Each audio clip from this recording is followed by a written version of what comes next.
Hanukkah, the festival of lights. The light of the menorah to illuminate the darkness that we find within ourselves, the darkness that we find within the world. The darkness was originally the darkness that the Greeks, in their desire to eradicate Judaism as a Jew celebrates their Judaism. They didn't mind that Jews celebrate being Jewish and Jews celebrate their culture, even their teachings of the Torah. Everybody has culture, everybody has teachings, everybody has traditions. But as long as the culture and the traditions are based on humanity, humanness, on the mind, on the desire that you have to engage in culture and tradition. What they objected to was the notion that it is supra-rational, that it's beyond one's reason, beyond one's personal desire. It's based on God. It's a dictate from God. That one does things that are irrational, like circumcision, laws of purity, impurity, keeping the Sabbath, because God is creator of heaven and earth, those things. And the truth is every mitzvah, because ultimately every mitzvah is based on the fact that God commands us to do it, that they were out to eradicate. As we say in their prayers, that they wanted to make us forget your Torah. Not Torah, but it's your Torah they want us to forget. Torah, everybody has culture, everybody has traditions, everybody has teachings. Those things are fine, but that they're gods, super rational, destroyed. To make us transgress over your statutory laws that are beyond and super rational, that we're going to make you transgress. Culture is fine. Super rational culture or commitment to God is not fine, and that's eradicated. What did that bring out in the Jews? The core essence of their soul. That we have no alternative but to fight this, because to allow this to be pervasive within the Jewish community will be the ultimate demise of Judaism. And therefore, the only thing we can do is stand up to it, because we have no alternative but to destroy that notion. And ultimately, to transform that darkness into light. That's what the story of Hanukkah is. Welcome to Tanya Today. I'm Rabbi Ronnie Fine, coming to you for Chabad Zich and Kadeshim in Montreal, Canada, where it's a privilege and a pleasure to share with you the Tanya. We conclude today chapter 3. Chapter 2 gave us an understanding of the root source of the divine soul, literally, mamish, a part of God. Not a creation of God, but a piece of God in us. That's the divine soul. That's where it comes from. In this chapter, we understand that its faculties, its makeup is of 10 qualities, 10 attributes, 10 faculties, because God has 10 divine spheres, 10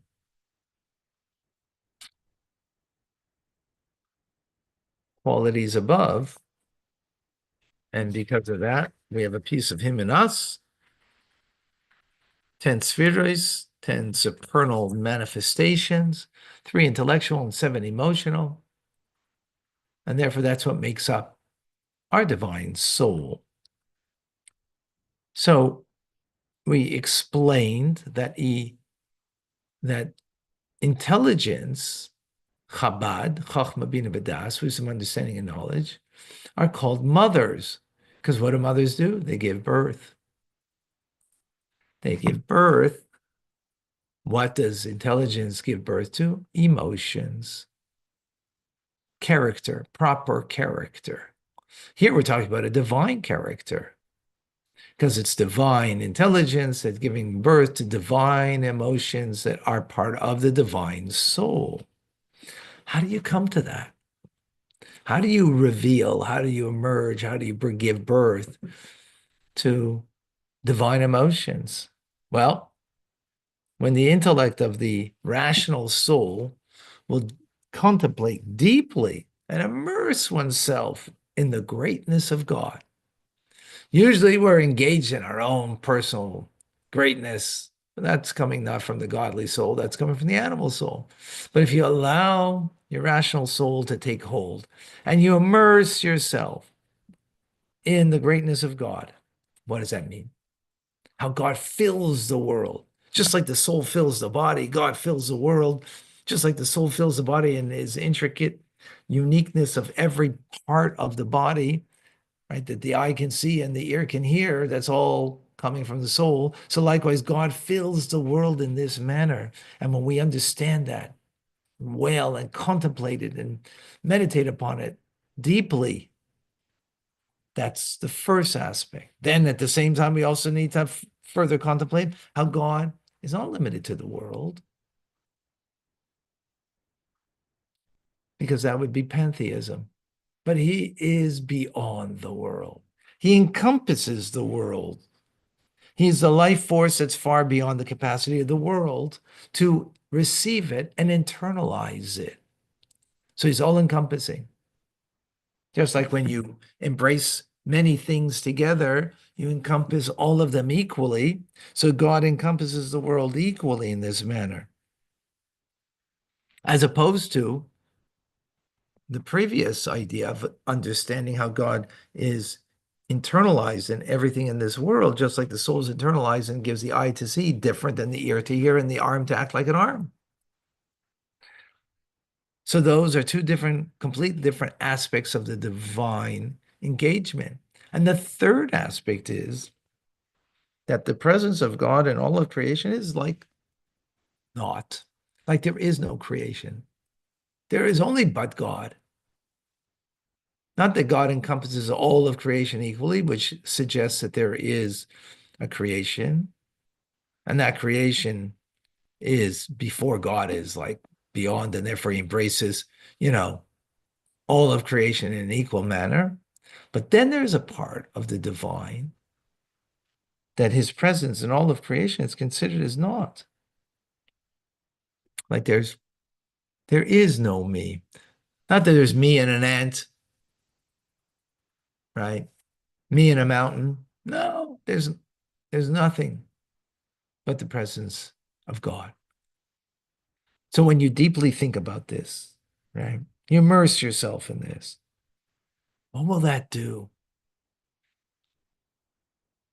It will give birth. As we said, the intelligence is the mother, gives birth what to what? To a quality of in our soul of having awe, being awe-inspired by the divine majesty of God.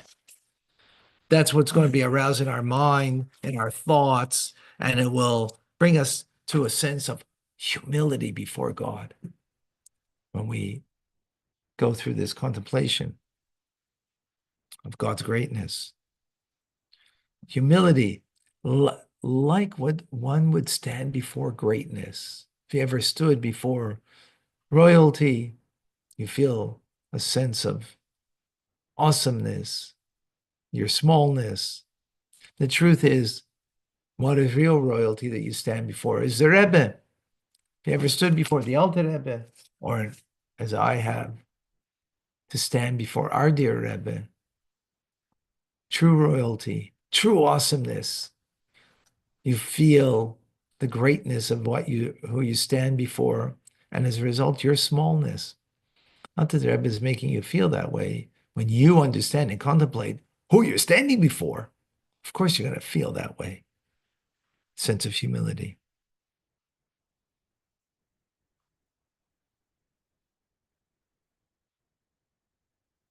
Then together with that sense of awesomeness will also come with the contemplation about the three dimensions we spoke about God, the way God feels the world, the way he's beyond the world, the way there's nothing else but the reality of God. Then we will come to also a love for God. A love for God, that our heart will glow with the intense desire like a fiery flame to connect to the divine, yearning in of our soul, a passion, so much so that the soul longs to expire in the divine. That's how great.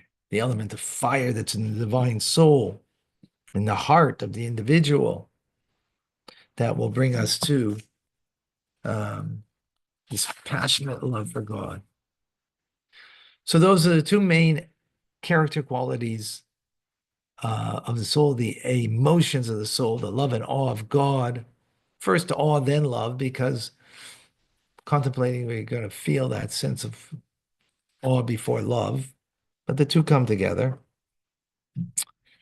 And then it will affect all the other offshoots of the emotions that we have.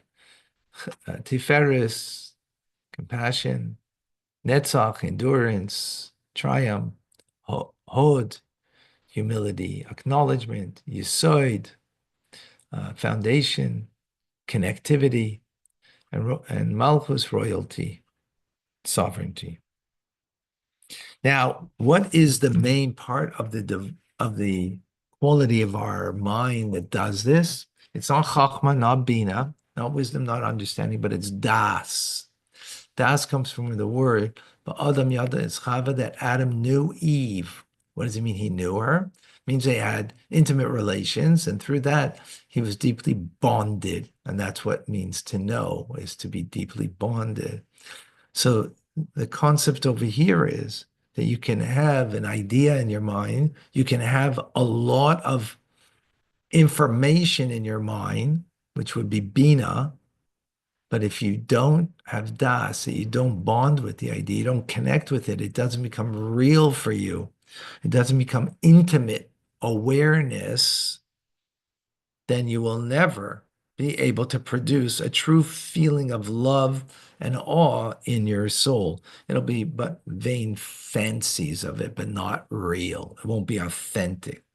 It's das that provides the substance of vitality for the midos, for the emotions in our soul that will bring it out, that the chesed and the gvura, the love with the awe, and the rest of the offshoots of love and awe of our emotional character makeup. It's very powerful.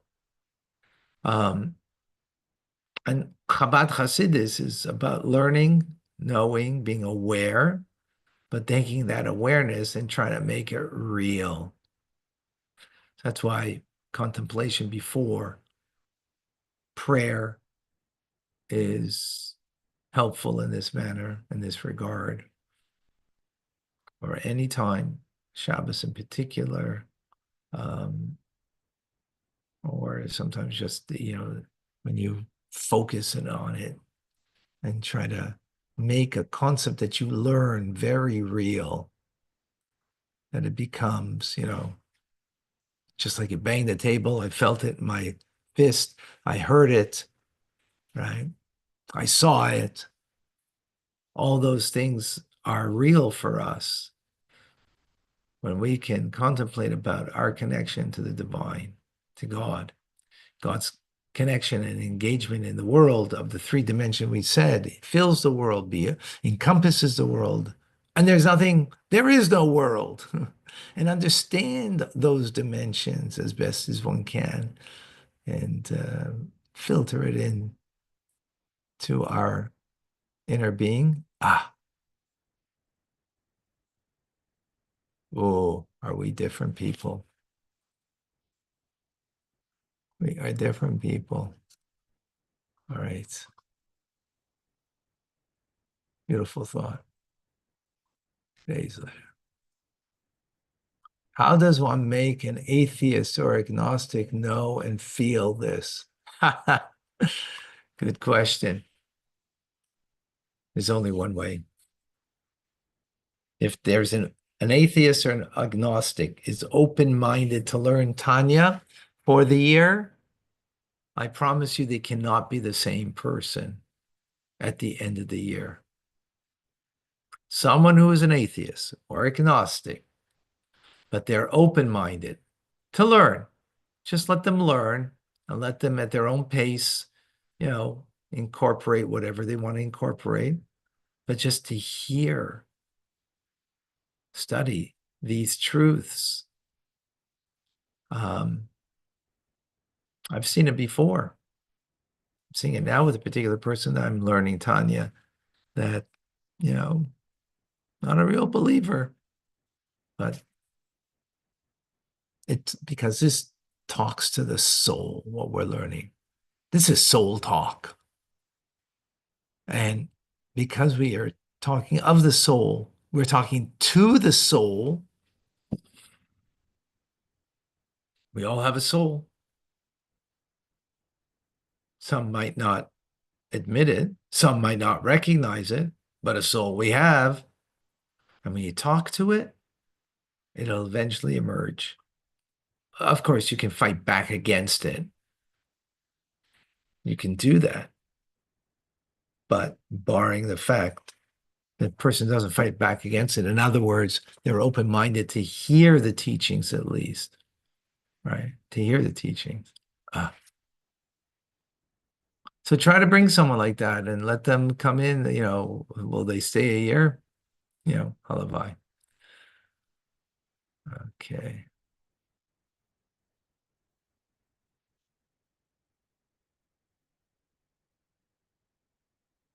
Another question here. Carmen, do you like Hanukkah candles on Shabbos, before Shabbos, one lights Shabbos, Hanukkah candles and then Shabbos candles afterwards? Of course, before sundown. Can't do it after the sun goes down. Vicky, if you can put 2 question marks before your question, that would be helpful. Thank you. Does God make us feel this, or do we make ourselves feel this? Only we can make it. Well, how can God make us feel that?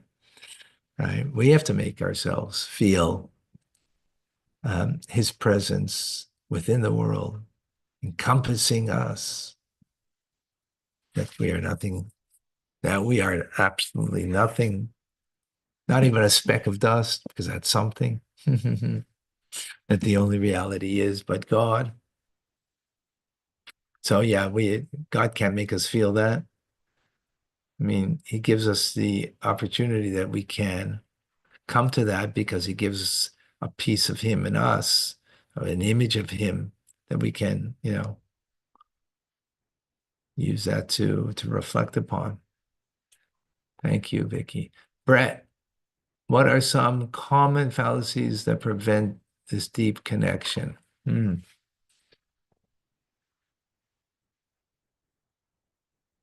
Well, first of all, that we can't understand and know God. Now, of course, it's going to be limited, but we have to know that we can know God based on the teachings of the Torah, based on the teachings of the Tanya, Chassidus. So we can know God, each person according to their, mental capacity. So the first thing is that we can know. And then from that information that we have, that we can connect to it and make it real for us and make it something that it's living in us rather than just, an idea in us. We have lots of ideas, but that doesn't mean they live in us. This is something to have live in us. So the fact that we can know God, that's one fallacy that people say, oh, God's beyond. What can I know? Well, We have the Tanya and Chassidus to teach us. And the second thing is that not only I have the information, but I can make that information real for me and make it as real as what my eye sees and what my ears hear, and even more real than that.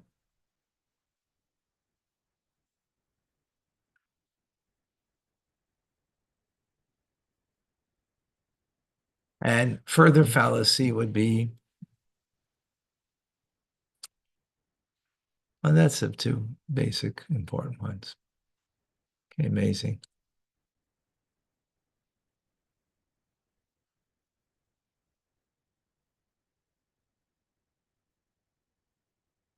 Okay. Thank you, Jamie. Vicky, do you have some people not go deep enough because they think they have reached God already? Yeah, a lot, think about it. Often we're very satisfied with where we're at and we're not seeking to grow, right? We're not seeking to grow. And of course, that's an issue and a problem. And that's part of the challenge is that we recognize the need to grow. We recognize that when it comes to business, if you're a businessman, that you need to grow your business. You recognize that if you are, just heard about the Canadian Athlete of the Year was this 18-year-old young girl, woman, who won 3 gold medals at the Olympics and some other, things. And so, 18 years old and you've accomplished so much. So, but she didn't look at herself in just a praiseworthy way of, look what I've accomplished. She's just seeing what more I need to accomplish. Now, of course, that's all about, self-aggrandizement and self-fulfillment and so on, which is, I mean, there's something to that. It's part of the human condition, right? That we all seek to better ourselves. We all seek to become more of myself, more self-fulfilled. Um,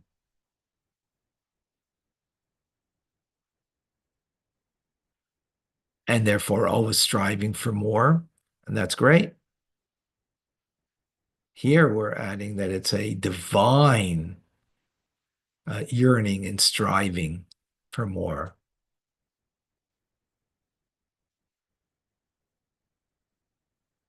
Yeah. Okay. Great questions. Great conversation here. Um,